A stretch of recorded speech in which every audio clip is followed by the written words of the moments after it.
उर्दू सफ़ा को सब्सक्राइब कीजिए और आने वाली हर नई वीडियो के लिए घंटी दबाइए।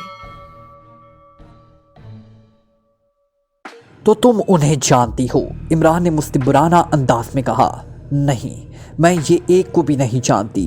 ये कैसे मुमकिन है? मैं बताती हूँ। इस दौरान मैं जहाँ कहीं भी होती हूँ मुझे ज़बरदस्ती उठा लिया जाता है। कहाँ, ये मुझे आज तक नहीं मालूम हो सका।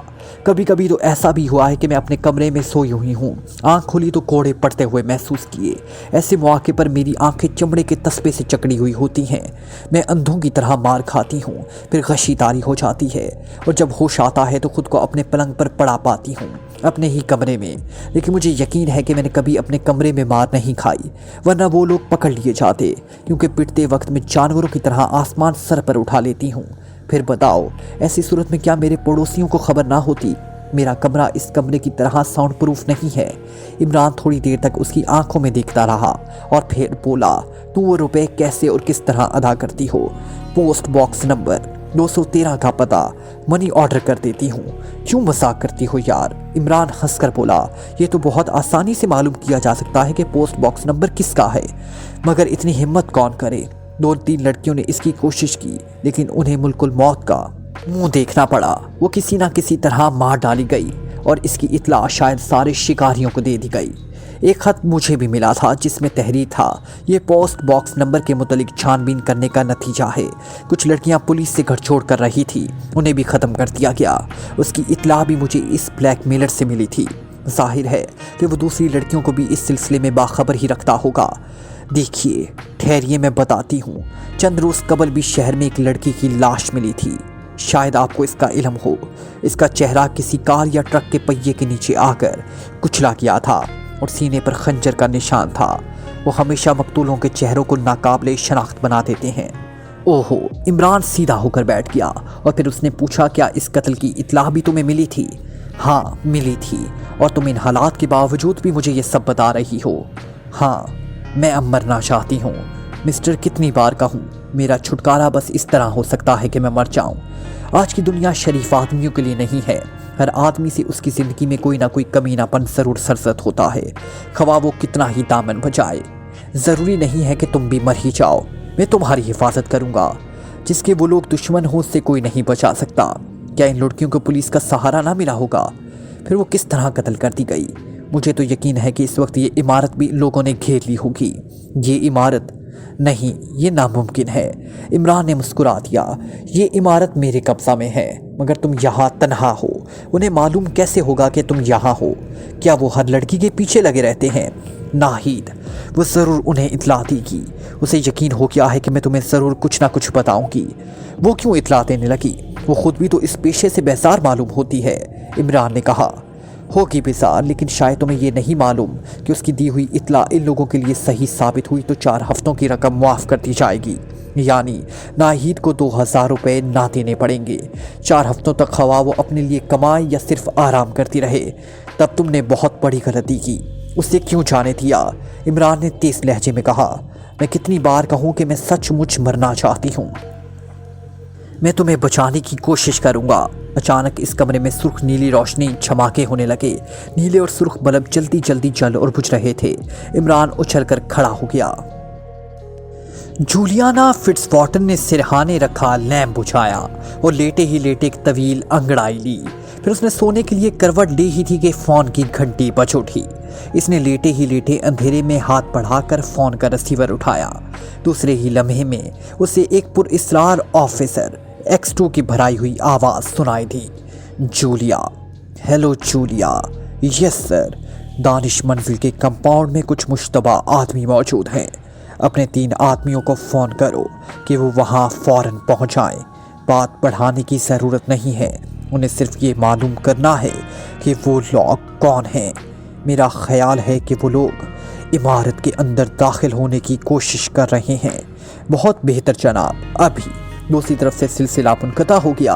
जूलियाना फिट्जवाटर ने सीक्रेट सर्विस के 7वें इरकान के नंबर के बाद तीसरे डायल करने शुरू कर दिए।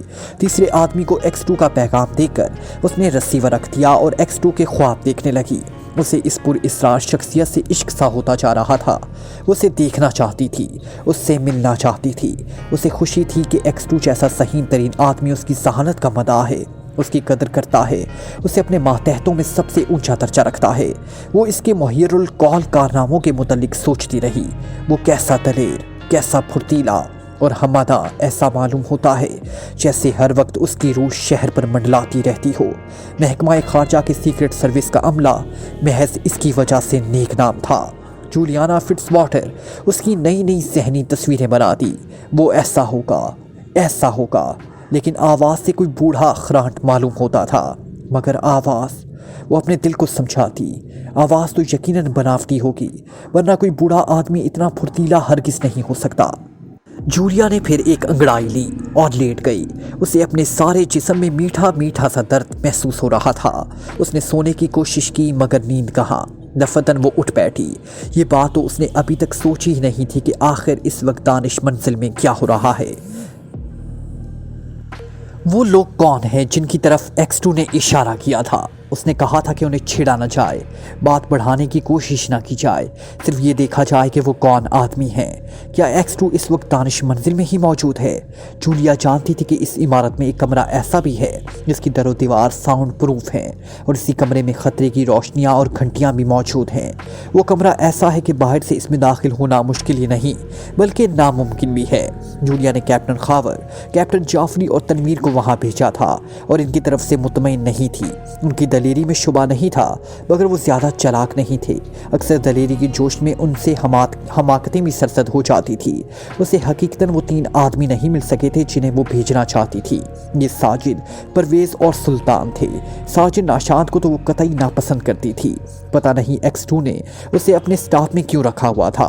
جولیا اس کی شاعری سے تنگ آ گئی تھی۔ جب بھی وہ کوئی غزل کہتا، انگریزی میں اس کا ترجمہ اسے ضرور سناتا، اور اگر روبرو نہ سنا سکتا تو فون پر بور کرتا۔ اسے عورت، شیر اور شراب کے علاوہ دنیا کی کسی چوتھی چیز کی پرواہ نہیں تھی۔ ویسے وہ ڈرپوک بھی نہیں تھا، ایک اچھا نشانہ باز بھی تھا، مگر جولیا کا خیال تھا کہ وہ 2 کوڑی کا آدمی ہے۔ جولیا نے گھڑی کی طرف دیکھا، 1 بج رہا تھا۔ اس نے بڑی تیزی سے جیکٹ اور پتلون پہنی اور 2-5 پستول جیب میں ڈالا اور فلیٹ سے نکل کر دانش منزل کی طرف روانہ ہو گئی۔ خنکی زیادہ نہیں تھی، سڑکیں قریب سنسان ہو چکی تھی، اس لیے وہ بے خطر اپنی چھوٹی سی آسٹن دوڑائے لیے جا رہی تھی۔ دانش منزل سے کچھ ادھر ہی اس نے کار روک دی اور پیدل ہی دانش منزل کی طرف روانہ ہو گئی۔ اسے پھاٹک بند نہیں ملا، کمپاؤنڈ میں اندھیرا تھا۔ اچانک کسی نے پیچھے سے اس کے شانے پکڑ لیے۔ یہ حرکت نہ کرنا اپنی جگہ سے، کسی نے آہستہ سے کہا، لیکن اس کی آواز صاف پہچان گئی۔ یہ کیپٹن خاور تھا۔ میں ہوں، جولیا نے جواب دیا۔ اوہو، اس کے شانے چھوڑ دیے گئے۔ کیا رہا؟ جولیا نے پوچھا۔ نکل گئے، وہ 4 تھے، اندھیری کی وجہ سے ہم ان کی شکلیں بھی نہیں دیکھ سکے۔ تب پھر کیا کیا تم نے؟ جولیا نے جھنجھلا کر کہا۔ کیا تم نے یہ نہیں کہا تھا کہ بات نہ بڑھائی جائے، صرف یہ دیکھنا ہے کہ وہ کون ہے؟ کہا تھا، لیکن تم انہیں نہیں دیکھ سکے، تم تو بعض اوقات حکومت ہی چلانے لگتی ہو۔ کیپٹن خاور بھی جھنجھلا گیا۔ جولیا نے جواب میں کچھ نہیں کہا۔ اتنے میں تنویر اور جعفری بھی وہاں پہنچ گئے۔ آہا، کون ہے؟ تنویر نے کہا، جو شاید جولیا کی آواز سن چکا تھا۔ جولیا خاموش رہی۔ تنویر نے کہا، میرا خیال ہے کہ X2 اندر موجود ہے۔ کیا جولیا، کیا خیال ہے اسے دیکھو گی؟ تمہیں بڑی خواہش تھی۔ ارے میں تو بیچاری عورت ہوں، جولیا نے چھلے بنے لہجے میں کہا۔ تم مرد ہو، ذرا برآمدے ہی میں قدم رکھ کر دیکھو۔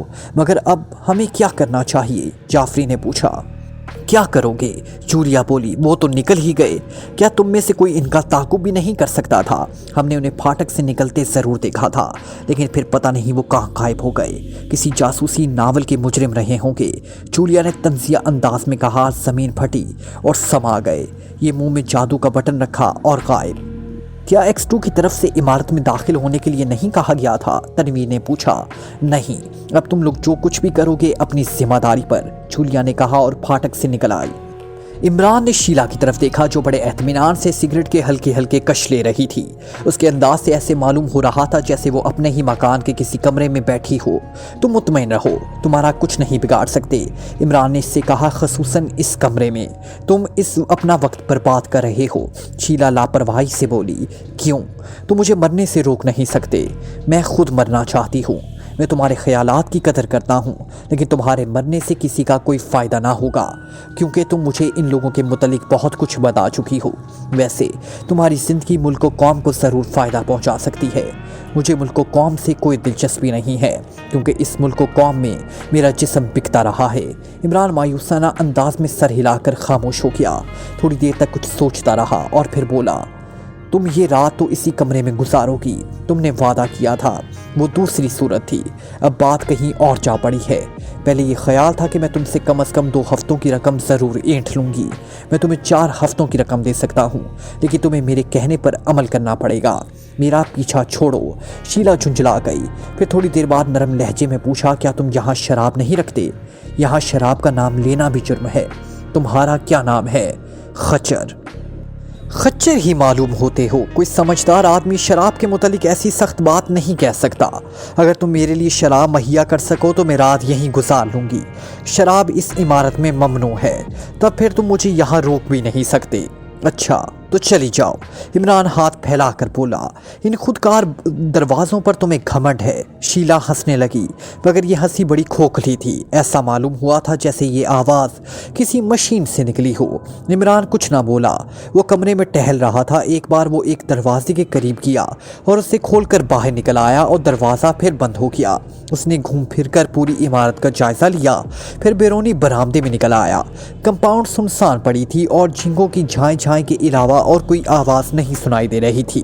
وہ تقریباً 10 منٹ تک وہاں کھڑا رہا، پھر نیچے اتر کر عمارت کے عقبی حصے کی طرف چل پڑا۔ تھوڑی دیر میں ٹھہر کر وہ دوبارہ صدر دروازے پر پہنچ گیا۔ اسے کہیں بھی کسی آدمی کی موجودگی کا احساس نہیں ہوا۔ اس نے ساؤنڈ پروف کمرے کا دروازہ کھولا، لیکن دوسرے ہی لمحے بری طرح بوکھلا گیا، کیونکہ شیلا وہاں نہیں تھی۔ وہ وہاں سے نکل کر تیر کی طرح کمپاؤنڈ کے پھاٹک پر آیا، مگر وہاں تو اب قدموں کی آہٹیں بھی نہیں تھی۔ سامنے والی سڑک بالکل ویران تھی۔ شامت۔ وہ آہستہ سے بڑبڑا کر رہ گیا۔ دوسری صبح عمران دیر سے اٹھا، دھوپ پھیل چکی تھی اور اس کے فلیٹ پر الو بول رہے تھے۔ اس کا نوکر سلیمان 3 دن سے غیر حاضر تھا۔ پلنگ پر پڑے ہی پڑے اس نے ہاتھ پیر پھیلا کر ایک طویل انگڑائی لی اور گزشتہ رات کے سارے واقعات ایک ایک کر کے اسے یاد آنے لگے۔ اس نے ایک زبردست غلطی کی تھی، ایک نہیں بلکہ 2 غلطیاں۔ پہلی غلطی تو یہ کہ اس نے شیلا سے ایک اہم ترین بات نہیں پوچھی تھی۔ ظاہر ہے کہ مجرم خود کو پس منظر میں رکھ کر بڑی رقمیں بنا رہے تھے، لہٰذا ان سے کسی ایسی غلطی کا ارتکاب ممکن نہیں تھا جس سے ان کی گردن پھنس جاتی۔ پھر آخر ناہید نے انہیں کن ذریعوں سے شیلا کے متعلق اطلاع دی ہوگی۔ اسے اس کے متعلق شیلا سے ضرور پوچھنا چاہیے تھا۔ پھر دوسری غلطی اس کی بے احتیاطی تھی۔ اس نے خودکار دروازوں کا استعمال اس طرح کیا تھا کہ شیلا اس سے واقف ہو گئی تھی۔ ویسے وہ یہی سمجھتا تھا کہ شیلا اس سے لا علم ہے۔ اب اس کے ہاتھ میں صرف 2 کارڈ رہ گئے تھے، ایک تو پوسٹ باکس نمبر 213 اور دوسرا کوارڈ ناہید۔ اس کا پتہ اس سے معلوم تھا، مگر یہ پوسٹ باکس نمبر والا معاملہ بھی اس کی سمجھ سے باہر تھا۔ یہ بھی گردن ہی پھنسا دینے والی بات تھی۔ بہرحال اس نے اسی دن سے تفتیش کا سلسلہ شروع کر دیا۔ پوسٹ باکس نمبر شہر کے سب سے زیادہ چھپنے والے ایک ماہنامے کا نکلا۔ ماہنامہ کمر لچکدار، جس کی دھوم سارے ملک میں تھی۔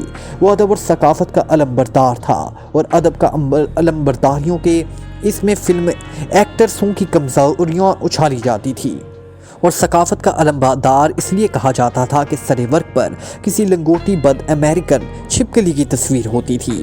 عمران نے اپنا فائل نکالا، جس پر اس کی کئی اوٹ پٹانگ کہانیاں تھیں۔ کسی زمانے میں اسے کہانیاں لکھنے کا خبت بھی تھا۔ اس نے لیکوک کے نونس نیسویوسس کی طرز پر کئی کہانیاں لکھی ڈالی تھی۔ اس نے ایک کہانی نکالی اور ماہنامہ کمر لچکدار کے دفتر کی طرف روانہ ہو گیا۔ دفتر کافی شاندار تھا۔ تقریباً 1.5 اور درجن آدمی مختلف قسم کے کاموں میں مشغول نظر آ رہے تھے۔ فرمائیے، ایک نے عمران کو ٹوکا۔ میں ایڈیٹر صاحب سے ملنا چاہتا ہوں، عمران نے جواب دیا۔ کیا کام ہے؟ کام کچھ بھی نہیں ہے، زیادہ ہی نکلے گا، عمران نے سنجیدگی سے کہا۔ کم نہیں کام، اس نے تصحیح کی۔ اوہ، کام ان سے جا کر کہہ دیجئے کہ ایک بہت بڑا افسانہ نگار ملنا چاہتا ہے۔ वो आदमी उसकी हमाकत अंगेज शक्ल देखकर मुस्कुराया, फिर उसे नीचे से ऊपर तक देखता हुआ बोला, नाम क्या बताऊं? इब्ने हदीद। वो हंसता हुआ एडिटर के कमरे की तरफ चला गया। इमरान की संजीदगी में जरा बराबर भी फर्क नहीं आया था। थोड़ी देर बाद उसने वापस आकर कहा, जाइए। इमरान उगड़ता हुआ कमरे के दरवाजे पर आया और हुक हटाई और अंदर चला गया। एडिटर दोनों हाथों को मेज पर रखे कहर आलूद नजरों से दरवाजे की तरफ घूर रहा था। तशरीफ रखिए, वो गुर्राया। ये एक लंबा तड़ंगा और सेहतमंद आदमी था। उम्र 40 और 50 के दरमियान रही थी। आप ही इब्न हैं? उसने इमरान को कीना नोस नजरों से देखते हुए पूछा। जी हाँ, बंदे को इब्ने हदीद कहते हैं। क्या ये इब्न कोई बीमारी है जिसे देखे नाम के साथ इब्न लगाए चला आ रहा है? बैठिए ना, बहुत सी बातें करूँगा आपसे। इमरान बैठ गया। आप क्यों आए हैं? अपनी एक कहानी लाया हूँ, मगर आपका नाम बदलना पड़ेगा। मेरे पर्चे में जासूसी कहानियाँ नहीं शाया की जाती। फिर तो अजी ये रोमानी अफसाना है, फिर तो आपका नाम बदलना ही पड़ेगा। अच्छा तो सिर्फ हुदहुद कर दीजिएगा। जी हाँ, चलेगा या नहीं? वैसे इब्ने हुदहुद भी चल जाता। नहीं, आप नहीं जानते, हमारी दुश्वारियों से वाकिफ़ नहीं हैं। अभी हाल ही में मेरे एक दोस्त ने अपने रिसाले में उर्दू की एक बहुत अच्छी शायर की नज़म छापी थी। इत्फाक से उनके नाम में भी इब्न मौजूद था। आप जानते हैं इस बेचारे को इस सिलसिले में किस किस्म के खतूत मौसूल हुए थे? इमरान ने नफ़ी में सर हिला दिया। ठहरिए। एडिटर मेज़ की दराज खींचकर उसके रखे हुए कागजात उल्टा पलटता हुआ बोला, मैं आपको एक ख़त सुनाऊंगा, सुनिए और इबरत पकड़िए। इसने एक पोस्ट कार्ड निकालकर पढ़ना शुरू कर दिया। जनाब एडिटर साहब, शाला तुम क्या 420 रिशाला निकालता है? ऊपर लिखता है लिखने वाला इब्ने अब्दुल यही नाम था या दूसरा था, याद नहीं। इब्ने ज़रूर था। ऊपर इब्ने लिखता है और अंदर में कजल ठोंस देता है।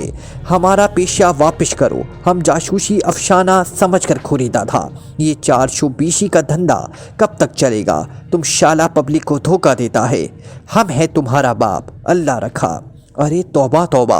इमरान अपना मुंह पीटने लगा। ला हौला वाला कुव्वत। मेरा अफसाना जासूसी हरगिज़ नहीं है। मैं नाम भी बदल दूंगा, आप मुतमईन रहिए। अफसाने का नाम है हातिम ताई। नहीं चलेगा, बहुत पुरानी चीज़ है। आप देखिए तो सही, इसमें जिद्दत है। ये फैंटसी भी नहीं है, बस देखने से ताल्लुक़ रखता है। बिल्कुल नहीं, जिद्दत देखिएगा, गौर से सुनिए। हाँ। इमरान सफ़ात को अपने चेहरे के बराबर उठाकर पढ़ने लगा। सुबह का सुहाना वक्त था। ठहरिए ठहरिए, एडिटर हाथ उठाकर बोला, ये नहीं चलेगा।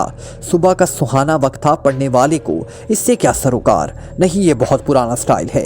अच्छा, मैं पूरा मंजिल निकाल देता हूँ। खैर जाने दीजिए, आगे सुनिए। हातिम अपने खेमे से निकलकर एक तंबाकू फरोश की दुकान पर आया और वहाँ से स्वीट क्रॉप का तंबाकू खरीद कर ताई के खेमे की तरफ चला पड़ा। किस खेमे की तरफ? एडिटर हैरत ने आंखें फोड़कर बोला, ताई के खेमे की तरफ। ताई नहीं, हातिम की कोई ताई नहीं थी। ताई उसकी महबूबा का नाम था। ये क्या कह रहे हैं आप? एडिटर ने कुछ ऐसे अंदाज में कहा जैसे इमरान ने उसे कोई बहुत बुरी खबर सुनाई हो। क्या मैंने आपको कोई सदमा पहुंचाया है? इमरान बौखला गया। आप तारीख के गले पर छुरी चला रहे हैं। क्यों जनाब? आप ताई को हातिम की महबूबा बनाते हैं, हालांकि हातिम कबीला बिनी तय का एक फ़र्द होने की बिना पर ताई कहलाता था। क्या बात कही है आपने? इमरान ने कहका लगाया और देर तक हंसता रहा और फिर बोला, आपके फार्मूला से तो फिर मजनू लैला का बाप था, या लैला कबीला बनी मजनू से ताल्लुक़ रखती थी। दामक कबीला बिन उज़र उसे ताल्लुक़ रखता था। ही रांझा की चच्ची थी। माहिनवाल सोनी का अब्बा था। क्या फजूल बातें कर रहे हैं आप? मैं अपना सर पीट लूँगा। इमरान के चेहरे पर यक बयक शदीद गुस्से के आसार नजर आने लगे। कहीं आप नशे में तो नहीं हैं? एडिटर उसे घूरता हुआ बोला। नशे में होंगे आप? इतने बड़े एडिटर होकर जहालत की बातें करते हैं। इमरान उछल कर खड़ा हो गया। आप बदतमीज़ हैं। एडिटर भी खड़ा हो गया। इमरान की जुबान पर जो कुछ भी आ रहा था बेतकान बकते जा रहा था। कमरे में कई लोग घुस गए। उनमें एक लड़की भी थी जिसने मर्दाना लिबास पहन रखा था, नीले रंग का जैकेट और सुर्ख पतलून। आप दुनिया के सबसे बड़े क्रैक हैं। एडिटर ने इन लोगों की तरफ देखते हुए इमरान पर नजर डाली। क्या बात है? किसी ने पूछा। आप एक कहानी लाए हैं, हातिम हातिम ताई, जिसमें ताई हातिम की महबूबा है। एडिटर ने कहा। लोग हंस पड़े मगर लड़की इमरान को संजीदगी से घूरती रही। उसके होठों पर खफीफ सी मुस्कुराहट भी नमूदार हुई थी। और अब आप लड़ने मरने पर आमादा हैं, एडिटर मुस्कुरा कर बोला। फिर इमरान को अपनी तरफ मुतवज्जा करके कहा, आप अपने पैरों से चलकर जाना पसंद करेंगे या मैं अपने आदमियों को आपकी खिदमत पर आमादा करूं? मेरा ख्याल है कि आप काफ़ी समझदार आदमी हैं। जी हाँ, इमरान ने गुस्सेले अंदाज में दांत निकाल कर कहा। मैं जा रहा हूँ, आपकी काबिलियत का भांडा भी अनकरीब फूट जाएगा। मुझसे गलती हुई जो यहाँ चला आया। माहनामा तिरछी निजरिया वाले मुझे पूछते हैं, गेट आउट, एडिटर हलक फाड़ कर चीखा। जी हाँ, मैं जा रहा हूँ। इमरान जाने के लिए मुड़ा, लेकिन अभी 2 ही कदम चला था कि मर्दाना लिबास वाली लड़की ने उसकी टांगों में टांग मारी और इमरान धड़ाम से फर्श पर गिर गया। एक बार फिर कहकों का तूफान उमड़ा और लड़की बड़ी संजीदगी से छत की तरफ देखने लगी। इस बार भी उसके होंठों पर मुस्कुराहट तक नहीं थी। इमरान उठा और मुड़कर देखे बगैर झपटता हुआ बाहर निकल गया। सड़क पर पहुंचकर उसने इधर उधर देखा और सामने वाले रेस्टोरेंट में घुस गया। उसने एक ऐसी मेज़ मुंतखब की जहां से माहनामा कमर लचकदार के दफ्तर के सीने साफ नजर आ रहे थे। वो तकरीबन 2 घंटे तक इसी मेज़ पर जमा रहा। फिर दफ्तर के बंद होने का वक्त आ गया और वहां काम करने वाले बाहर आने लगे। 4 आदमी इस रेस्टोरेंट की तरफ भी आ रहे थे। इनमें वो लड़की भी थी जिसने इमरान को गिराया था। जैसे ही उनकी नज़र इमरान पर पड़ी वो रुक गई। इमरान पहले ही से अपनी कहानी के सफ़ात सामने रखे इनमें फाउंटेन पेन से कान छांट कर रहा था। वो चारों आपस में सरगोशियां करने लगे। इधर इमरान के अंदाज से ऐसे मालूम हो रहा था जैसे उसे उनकी आमद की खबर ही ना हो। वो 2-4 उसकी मेज़ की अतराफ में कुर्सियाँ खींच कर बैठ गए। इमरान चूंकि अहमकों की तरह एक एक की शक्ल देखने लगा। लड़की इमरान के कांधे पर हाथ रखकर बोली, कहो दोस्त, क्या रंग हैं? ओहो, इमरान छिपी हुई सी हंसी के साथ बोला, मुझे याद पड़ता है कि मैंने आपको कहीं देखा है। ज़रूर देखा होगा, लड़की बड़े प्यार से बोली। क्या चाय नहीं पिलवाओगे? ज़रूर। ए भाई साहब, इसने वेटर को आवाज़ दी। वो हद से ज़्यादा बेढंगेपन का मुजाहरा कर रहा था। वेटर को सबके लिए चाय और समोसों का ऑर्डर देकर वो फिर उन्हें अहमकों की तरह देखने लगा। क्या लिख रहे थे? लड़की ने पूछा। मैं अफसाना निगार हूँ, इमरान ने सर झुकाकर बड़े शर्मीले अंदाज में जवाब दिया। कहिए, आपको याद आया कि आपने हमें कहाँ देखा था? एक आदमी ने पूछा। नहीं याद आया, मगर मैं दावा से कह सकता हूँ कि कहीं देखा ज़रूर है। आपका नाम क्या है? लड़की ने पूछा। इब्ने हुदहुद। आपको मेरे नाम पर हंसी आएगी, अगर मैं बड़ा जिद्दत पसंद आदमी हूँ, शायर। लोग मुख्तलिफ किस्म के परिंदों का तस्करा करते हैं, लेकिन बेचारे हुदहुद का कोई नाम भी नहीं लेता। हालांकि हुदहुद का जिक्र आसमानी किताबों में भी आया है। हुदहुद सुलेमान और मलिकाए सबा का कासिद था, तो आपको सिर्फ हुदहुद होना चाहिए था। इसमें इब्न क्यों लगाया है? आजकल इब्न ही चालू है, इमरान ने दानिश्वरों के से अंदाज में कहा। नहीं, सिर्फ हुदहुद, लड़की ने संजीदगी से कहा। तुम 100% हुदहुद मालूम होते हो। होता हूँ ना। अच्छा, अब इजाज़त दीजिए, इमरान उठता हुआ बोला। अरे चाय तो मंगवाई थी, लड़की ने कहा। क्या करूं, शायद वो कहीं दूर निकल गया है। कौन? वही जिससे चाय के लिए कहा था। मैं समझा था शायद यहीं से लाएगा। इमरान फिर बैठ गया। अचानक उसने महसूस किया कि लड़की अब कुछ घबराई हुई सी है। वो बार बार एक खिड़की की तरफ देखती रही। ये खिड़की सड़क की तरफ थी। दफतन लड़की कुछ कहे सुने बगैर उठी और बाहर निकल गई। अंदाज कुछ ऐसा था जैसे वो इतनी सी देर में ये भी भूल गई हो कि वो वहाँ तनहा नहीं आई थी, बल्कि उसके साथ 3 आदमी और भी थे। और दूसरी हैरतअंगेज़ बात यह थी कि उसके इस तरह चले जाने पर उसके साथियों पर कोई असर नहीं हुआ था। वो बदस्तूर इत्मीनान से बैठे हुए इमरान को छेड़ते रहे। मैं जा रहा हूँ, इमरान उठता हुआ बोला। और चाय का बिल कौन अदा करेगा? एक आदमी ने कहा। मैं क्या जानूँ, तुमने ऑर्डर दिया था। आहा, इमरान दीदे नचा कर बोला। तो क्या तुम्हारे लिए ऑर्डर दिया था? वो चली गई। अब मैं भी जा रहा हूँ। वाह यार, ज़रा अपनी शक्ल तो देखो, मैं तुम्हें चाय पिलाऊंगा। हा, शराफत के दायरे से बाहर ना निकलो, इसी आदमी ने गुस्सेले लहजे में कहा। मैं अजली कमीना हूँ, इमरान ने संजीदगी से कहा। अफसाना निगार होने का ये मतलब तो नहीं कि मेरी असलियत बदल जाए। अगर लड़ने भिड़ने का इरादा हो तो इसके लिए भी तैयार हूँ। अच्छा निकलो बाहर, हम देखते हैं तुम्हें। इतने में बैरे ने चाय लाकर मेज़ पर रख दी। जाने के लिए मुड़ा ही था कि इमरान ने उसे रोककर कहा, मेरा बिल लाओ, इस चाय के दाम यही लोग अदा करेंगे। वो तीनों बेचोताब खा कर रह गए, लेकिन कुछ बोले नहीं। वेटर चला गया। अच्छा फिर कभी समझेंगे तुमसे, इनमें से एक आंखें निकाल कर बोला। अलजबरा और ज्योमेट्री समझा सकता हूँ, अर्थमेटिक कमज़ोर है, वो किसी और से समझ लेना। हाँ, इमरान बिल्कुल इसी तरह बोला जैसे कोई उस्ताद अपने शागिर्दों से हम कलाम हो। वेटर बिल लाया और इमरान ने इसकी कीमत अदा की। फिर तीनों की तरफ एक चिढ़ा देने वाली मुस्कुराहट उछालता हुआ उठ गया। वो समझा था शायद वो लड़की फुटपाथ पर ही मिल जाएगी, मगर उससे मायूसी हुई। वो दरअसल इस लड़की के मुतालिक उलझन में पड़ गया था। हालांकि बिज़ाहिर कोई ऐसी खास बात नहीं थी जिसकी बिना पर इस लड़की की तरफ से किसी किस्म की तशवीश होती। वैसे उसने कमर लचकदार के दफ्तर में इससे बड़ा मुसहका खेस बर्ताव किया था। उलझन इसी की भी नहीं थी। फिल वक्त वो खुद भी इस उलझन को नहीं समझ सका। कभी कभी उसके साथ ऐसा भी होता था, वो चंद लम्हे वहां रुककर एक तरफ चल पड़ा। अभी उसे पोस्ट बुक नंबर 213 के मुतालिक मुकम्मल मालूमात नहीं हासिल हुई थी। उसे यकीन था कि वो कोई क्लू नहीं हो सकता, मगर इसके मुतालिक उसे एक ऐसी औरत ने बताया जिसके सर पर शायद मौत ही सवार थी, इसलिए वो उसे नज़रअंदाज भी नहीं कर सकता था। इमरान ख्यालात में इस तरह खोया हुआ था कि पैदल ही चलता रहा। दिन भर की थकी हुई भीड़ कारखानों और दफ्तरों से निकल आई थी और फुटपाथों से गुजरते वक्त लोग एक दूसरे से टकरा रहे थे। इमरान को इस भीड़ का एहसास भी नहीं था। वो शानों से शाने रगड़ता रुकता रुकाता चलता रहा। वो सोच रहा था कि उसे महकमा सुराग रसानी के सुप्रिटेंडेंट कैप्टन फयाज से इस लड़की के मुतालिक कुछ और भी मालूमात फराहम करनी चाहिए, जिसकी लाश 1.5 हफ्ता पहले शारे आम पर पाई गई थी। वो एक पब्लिक कॉल बूथ में घुसकर फयाज के नंबर डायल करने लगा, मगर यहाँ भी उसे नाकामी हुई। फयाज घर में मौजूद नहीं था और इस वक्त ऑफिस में उसकी मौजूदगी मुमकिन थी। इमरान बॉथ से बाहर आ गया। फिलहाल उसकी समझ में नहीं आ रहा था कि उसे तफ्तीश का आगाज़ कहाँ से करना चाहिए। उसे शीला याद आई, मगर उसे कहाँ तलाश करता। वैसे वो बुरी तरह जहन से चिपक कर रह गया। इमरान फिर चलने लगा। माहनामा कमर लचकदार के ऑफिस में या उसके सामने वाले रेस्टोरेंट में उसने वक्त नहीं बर्बाद किया था। कम से कम वहाँ के माहौल से उसने यही अंदाज़ा लगाया था कि अगर वो पोस्ट बॉक्स नंबर वहीं का था तो उसे कुछ ना कुछ अहमियत ज़रूर दी जा सकती थी। क्या वो एक बार फिर इस जजीरे का रुख करे, उसने सोचा। साथ ही उसे ये बात भी याद आई कि वो वहाँ गया क्यों था। उसे मकतूला के बाप से मिलना था, लेकिन उससे मुलाकात नहीं हुई। उसके पास इसके शहरी जाए रिहाइश का पता भी मौजूद था।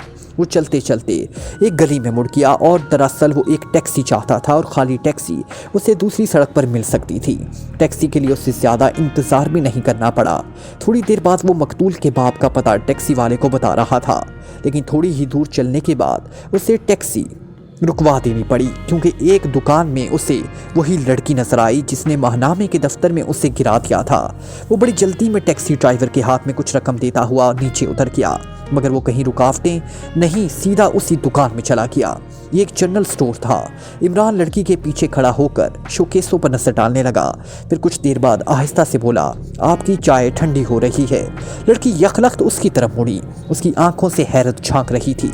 उसने दुकानदार से कहा, मैं फिर आऊंगी, और बाहर निकल गई। लेकिन इमरान ने उसका पीछा नहीं छोड़ा।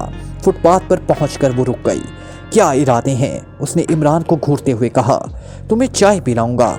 तुम मुझे वो नहीं मालूम होते जो नजर आते हो। मैं हकीकतन चमगादड़ हूँ, मगर आमतौर पर मुझे लोग तोता कहते हैं। किस चक्कर में हो? तुम्हारे चक्कर में। अब मैं इतना गावी भी नहीं हूँ कि हातिम ताई को लैला मजनू की तरह जोड़ा बना दूँ।